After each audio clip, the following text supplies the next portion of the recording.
Halo, kami dari kelompok genetik algorithm ingin mempresentasikan mengenai heuristic method yang salah satunya ada dari genetik algorithm untuk kelas metode optimasi MT Unpar yang beranggotakan dari Nova Raffiaditya, ada dari Alfredo Laneva, dan ada dari saya sendiri Calvinus Deren.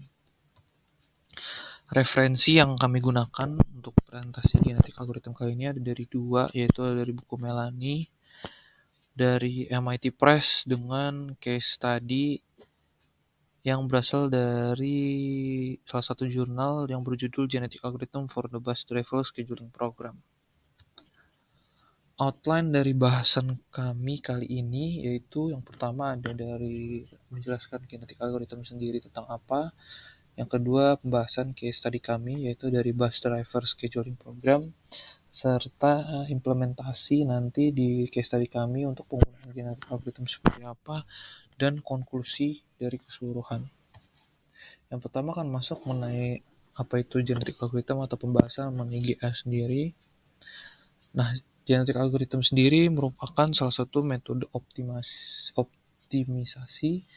yang terinspirasi dari prinsip evolusi dalam alam. Seperti kita lihat sendiri, kata genetic algorithm atau genetik sendiri itu dia diambil dari evolusi alam, yaitu di mana seluruh makhluk hidup di alam yang mempunyai DNA nantinya dia akan dapat berevolusi ataupun bermutasi sesuai dengan uh, keperluan mengenai lingkungan ataupun keharusannya untuk meningkatkan kebutuhan hingga dia membentuk suatu evolusi yang menghasilkan sesuatu yang lebih efisien. Tujuannya tentunya juga untuk menemukan solusi terbaik atau yang mendekati solusi optimal untuk menyelesaikan permasalahan yang kompleks. Stepping sendiri dari genetic algorithm itu seperti terlihat pada layar.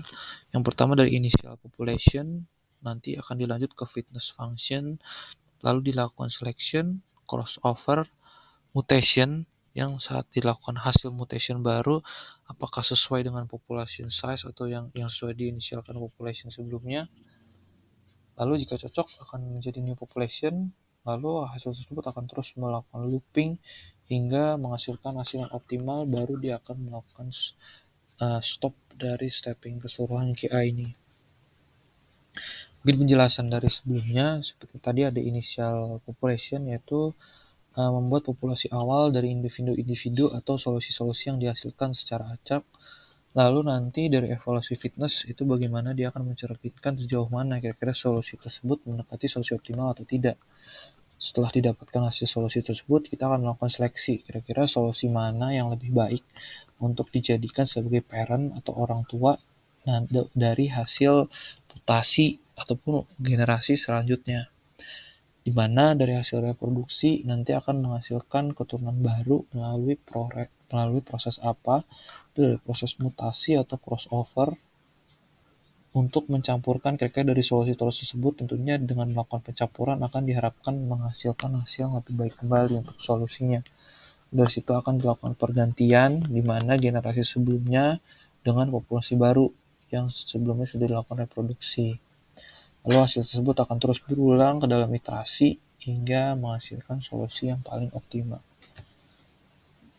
Penjelasan dari konsep-konsep GA sendiri ada beberapa poin, yaitu yang pertama ada dari populasi awal atau initial population. Konteks di sini yang dimaksudkan adalah nanti dia akan menghasilkan secara acak. Nah, populasi ini tuh mencakup solusi potensial ataupun permasalahan. Kira-kira populasi awal ini nanti akan dikaitkan mengenai permasalahan awal yang dipecahkan. Untuk fungsi fitness sendiri berdasarkan suatu fungsi fitness untuk mengukur beberapa baik individu tersebut memecahkan masalah. Nah, di mana fungsi ini biasanya berhubungan dengan tujuan optimasi yang akan dicapai seperti apa. Dan representasi individu, tentunya ini nanti direpresentasikan sebagai individu dari keseluruhan potensial GA ini, yang kalau untuk seleksi, individu-individu yang memiliki nilai fitness yang tinggi nanti akan dipilih menjadi dia parent untuk menghasilkan keturunan selanjutnya. Untuk pergantian sendiri, yaitu merupakan pergantian generasi, di mana nanti sebelumnya setelah dilakukan reproduksi dari mutasi tersebut, sebelumnya dari parent, akan dihasilkan keturunan baru, yaitu keturunan dari new generation-nya. Kalau interaksi tadi untuk mencapai solusi optimal tentunya akan dilakukan beberapa terus-menerus looping. Nah, looping ini akan tentunya akan menjadi iterasi dari langkah-langkah seleksi, crossover, mutasi, dan pergantian. Crossover sendiri tadi merupakan pertukaran informasi genetik antara dua orang tua untuk menghasilkan keturunan baru, yang dimana crossover tadi juga dapat menggunakan mutasi, yaitu dimana akan menjadi perubahan acak pada gen-gen mereka untuk membantu memperkenalkan variasi genetik baru dalam populasi. Nah, mungkin dari keseluruhan tersebut akan diberikan contoh analogi secara simpel ya, kira-kira penggunaan GA itu agar lebih terbayang, itu seperti apa. Nah, akan dianalogikan dari penyelesaian GA tersebut menggunakan masalah labirin. Seperti kita lihat dalam contoh ini, ada seorang individu yang akan memasuki labirin, yang dimana labirin ini akan digambarkan sebagai permasalahan dari individu tersebut. Kita lihat bahwa labirin ini sebagai initial population memiliki kompleksitas ataupun tujuan untuk mencapai akhir dari labirin. Nah, labirin ini kita lihat kompleksnya sangat tinggi, sehingga dari sini akan menghasilkan initial solution-nya adalah millions of possibilities. Jadi banyak sekali cara untuk solusi-solusi untuk menyelesaikan labirin ini, tapi jika kita melalui labirin ini banyak sekali kombinasi jalan yang harus dilalui. Karena itu dengan menggunakan GA kita bisa menghasilkan ataupun melakukan simulasi penggabungan solusi dan juga simulasi menggunakan beberapa simulation method ataupun tools yang kira-kira nanti akan menghasilkan solusi yang paling optimal, di mana solusi yang paling efisien dan efektif untuk mencapai akhir dari labirin ini, yang dimana dari hasil kanan akan timbul nanti satu jalan yang paling optimal dan yang paling baik dari kombinasi-kombinasi jalan di dalam labirin ini sesuai dengan hasil genetik algoritma yang sudah diaplikasikan ke dalam permasalahan labirin ini. Mungkin itu dari outline pertama untuk apa itu dari atau sekilas dari genetik algorithm. Selanjutnya akan dilakukan penjelasan dari studi kasus untuk diterapkan genetik algorithm yang akan dilanjutkan oleh rekan saya setelah ini. Terima kasih. Baik, selanjutnya akan dijelaskan mengenai case study yang akan kemudian diimplementasikan dengan menggunakan genetic algorithm. Di mana di sini case study yang digunakan adalah genetic algorithm for the bus driver scheduling problem. Di sini case study membahas sebuah permasalahan penjadwalan salah satu perusahaan transportasi yaitu mobil bus. Di mana dari permasalahan penjadwalan mobil bus terdapat permasalahan kombinatorial yang mana penjadwalan mobil bus memiliki kompleksitas yang cukup variatif dan beragam. Oleh karena itu, diperlukan metode untuk meminimasi suatu permasalahan dari penjadwalan transportasi umum bus. Sedikit mengenai case study yang akan dibahas, di mana di sini adalah proses penyelesaian masalah lebih berfokus kepada perencanaan operasional perusahaan transportasi. Kemudian seperti tadi sudah dijelaskan, sifat kombinatorial dan juga ukuran yang besar dari masalah membuat masalah ini dapat diselesaikan dengan berbagai metode atau model. Biasanya penjadwalan kendaraan sendiri dikerjakan terpisah-pisah karena adanya batasan-batasan spesifik yang muncul dari pemerintah misalnya ataupun aturan-aturan operasional lainnya yang terikat. Kemudian di sini step penyelesaian masalahnya adalah di mana yang pertama adalah untuk mendefinisikan jadwal kendaraan, yang kedua adalah bagaimana bersamaan dengan waktu mengemudi, tugas atau duty itu biasanya mencakup waktu istirahat, makan, waktu lembur. Kemudian sebuah yang disebut set piece of work merupakan semua batasan dari duty atau tugas yang dapat dilakukan. Kemudian pekerjaan harian itu dibagi menjadi unit-unit, di mana unit-unit itu disebut dengan piece of work. Kemudian solusi untuk masalah penjadwalan bus ini adalah sekumpulan duty atau tugas yang dapat dilakukan, yang diharapkan dapat memenuhi atau menutupi semua perjalanan kendaraan yang telah direncanakan. Adapun tujuan dari penyelesaian permasalahan ini adalah mendapatkan set duties atau set tugas-tugas yang memenuhi perjalanan kendaraan untuk satu rute atau beberapa rute. Kemudian, di mana di sini visibility dari tujuan itu adalah kumpulan hasil dari duties yang memenuhi atau mematuhi semua kendala yang ada. Di mana pembentukan duties itu sendiri terdiri dari beberapa piece of works yang berturut-turut membentuk tugas atau duty sopir dalam satu hari. Kenapa genetic algorithm?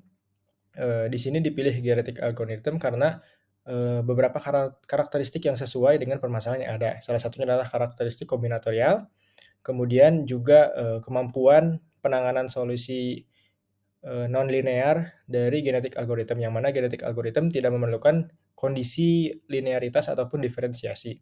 Selanjutnya, fleksibilitas struktur yang objektif, di mana GA atau genetic algorithm tidak memaksa struktur pada objektif function tertentu sehingga lebih fleksibel dalam penggunaannya. Selanjutnya berikut merupakan model dan algoritma awal, di mana di sini terdapat fungsi tujuan awal yaitu meminimasi cost dan juga tugas. Jadi cost dikali tugas ditambahkan dengan jumlah juga dari penalti yang ada. Di mana di sini penalti yang dimaksud adalah waktu tidak bekerjanya atau waktu leftovers dari sebuah supir dalam suatu waktu. Sehingga di sini yang diminimasi itu adalah cost dikalikan dengan duty-nya, lalu ditambahkan dengan penaltinya itu harus diminimasi juga.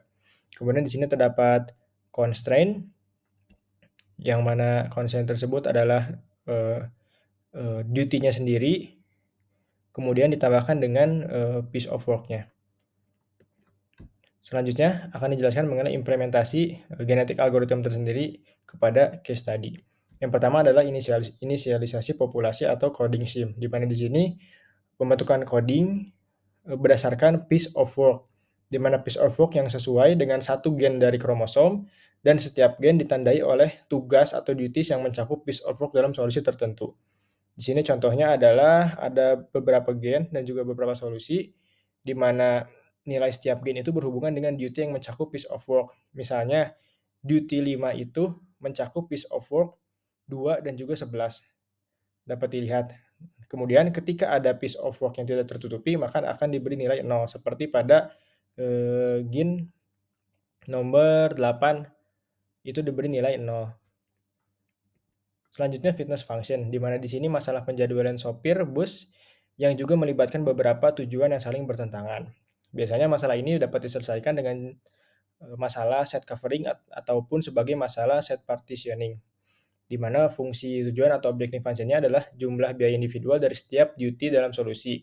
Biasanya suatu tugas itu dihitung sebagai fungsi dari durasi, ukuran istirahat, pekerjaan tambahan, dan lain-lain. Namun, dalam solusi partisi yang digunakan pada studi kasus ini, terdapat sisa duty yang juga harus dikenakan penalti, sehingga terdapat penambahan pada objective function-nya. Berikut merupakan contoh dari fitness function, di mana di sini terdapat dua solusi yang memiliki duty. Kemudian contohnya pada solusi A, untuk piece of work 3 dan 8, dan juga untuk solusi B, untuk piece of work 6, 7, 8 itu memiliki sisa, sehingga nilainya 0, maka harus dikenakan penalti. Berikut merupakan kriteria untuk meminimasi dari objective function yang ada, yaitu adalah biaya total duty, jumlah sisa duty yang dikelompokkan, ataupun asumsi piece of work yang tidak tertutup secara berturut-turut sehingga dijadikan sebagai satu sisa duty tunggal, kemudian total durasi sisa duty, dan juga yang terakhir adalah deviasi dari rata-rata duty dan juga sisa duty yang ditargetkan. Baik, selanjutnya akan saya lanjutkan dengan generation of initiation population, yang dimana ini akan membahas langkah-langkah dalam pembentukan kromosom itu sendiri. Yang pertama, terbagi 3 langkah. Yang pertama, untuk setiap kromosom dibuat data duty yang tersedia. Yang kedua, sebuah tugas tersedia jika tidak ada lagi piece of work yang dicakup oleh tugas tersebut. Sudah dicakup oleh tugas lain dalam solusi yang ada. Lalu yang ketiga dalam generation of initiation population adalah sebuah tugas yang tersedia dipilih secara acak dan dimasukkan ke dalam kromosom. Dan proses ini dilakukan pengulangan terus-menerus sampai dengan tidak ada lagi tugas yang tersedia. Setelah mengetahui generation of initiation population, langkah selanjutnya adalah menentukan parent selection, atau yang disebut dengan penentuan orang tua, pemilihan orang tua. Dalam pemilihan orang tua ini sendiri memberikan peluang yang lebih besar terhadap individu yang lebih baik secara fitnessnya. Di dalam parent selection ini juga terdapat dua metode yang digunakan. Yang pertama, metode yang digunakan adalah proportional roulette wheels. Yang kedua, metode seleksi pertandingan atau sering disebut dengan binary turnamen. Untuk binary turnamen sendiri terdapat rumus yang digunakan, yaitu sebagai berikut, dapat dilihat pada bagian bawah, yaitu PSI sama dengan FI per sigma dari FJ, dengan nilai I adalah sebanyak N kali. Masih masuk ke dalam parent selection yang berkaitan dengan metode rules wheel selection. Di dalam rules wheel selection-nya sendiri, penjelasannya adalah memilih suatu individu melalui N simulasi, yang dimana N simulasi tersebut berisikan satu slot untuk setiap elemen populasinya, yang dimana ukuran slot tersebut harus berbanding lurus dengan nilai PSI yang ada. Dan pada roulette wheel selection ini sendiri, anggota populasi dengan nilai fitness lebih tinggi dipilih dibandingkan dengan nilai fitness yang lebih rendah. Lalu yang terakhir dalam metode roulette wheel selection, nilai awal konstanta telah ditetapkan, yaitu sebesar 1 untuk populasinya, untuk ukuran populasinya. Masuk ke metode yang kedua pada parent selection, yaitu the tournament selection method, sesuai dengan yang terdapat pada studi kasus. Pada metode the tournament selection ini, ia membandingkan kedua buah elemen yang ada dengan nilai fitness terbesar lah yang akan dipilih. Lalu, elemen tersebut dipilih secara acak dari populasi yang ada. Selanjutnya, kedua metode yang digunakan ini mempunyai kinerja yang sangat mirip, sehingga tidak dapat diklaim bahwa terdapat salah satu metode yang lebih baik daripada metode yang lainnya. Setelah mengetahui parent selection atau menetapkan parent selection, langkah selanjutnya adalah melakukan crossover. Di dalam crossover studi kasus ini sendiri, terdapat beberapa penjelasan yang dibagi menjadi 3 buah poin. Di antaranya, yang pertama, diterapkan pada pasangan kromosom terpilih untuk dapat menentukan anak-anak dari kromosom yang ada tersebut. Lalu, dibatasi satu anak untuk mengurangi kemungkinan terjadinya prematur konvergensi. Lalu, penjelasan yang ketiga pada crossover adalah operator telah dirancang secara khusus dan secara detail agar dapat memanfaatkan skema pengkodean dan mempertahankan solusi tanpa adanya overcovers. Masih di dalam crossover yang sendiri, prosedur perancangan khusus tersebut yang ada pada crossover yang ada terhadap operator terbagi menjadi 2 tahap. Yang dimana tahap pertama adalah melakukan pendekatan yang sama yang digunakan dalam menentukan anggota populasi awalnya. Lalu yang kedua, pilih salah satu parent secara acak, lalu ditambahkan kromosom yang sedang akan dibangun. Lalu penjelasan pada tahap pertama sendiri, yang lainnya yang ketiga adalah proses akan dilakukan pengulangan sampai dengan tidak ada lagi tugas dari kedua parent yang tersedia atau yang telah dipilih. Masih dalam crossover, pada tahap yang kedua terdapat 2 buah penjelasan, yaitu mencoba untuk mengurangi sisa yang memungkinkan masih adanya phase of work yang tidak tercakup dan dipilih secara acak. Lalu penjelasan yang kedua terhadap tahap yang kedua adalah selama masih ada tugas yang belum tercakup, tugas yang tersedia tersebut dari sekumpulan semua tugas yang dihasilkan dipilih dan ditambahkan ke dalam kromosom.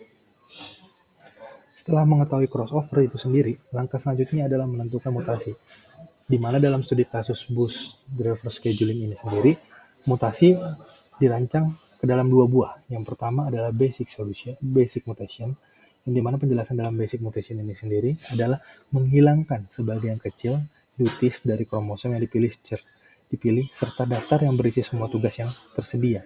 Lalu, dalam basic mutation ini juga dilakukan pemilihan dan juga penyisipan tugas yang ada ke dalam kromosom.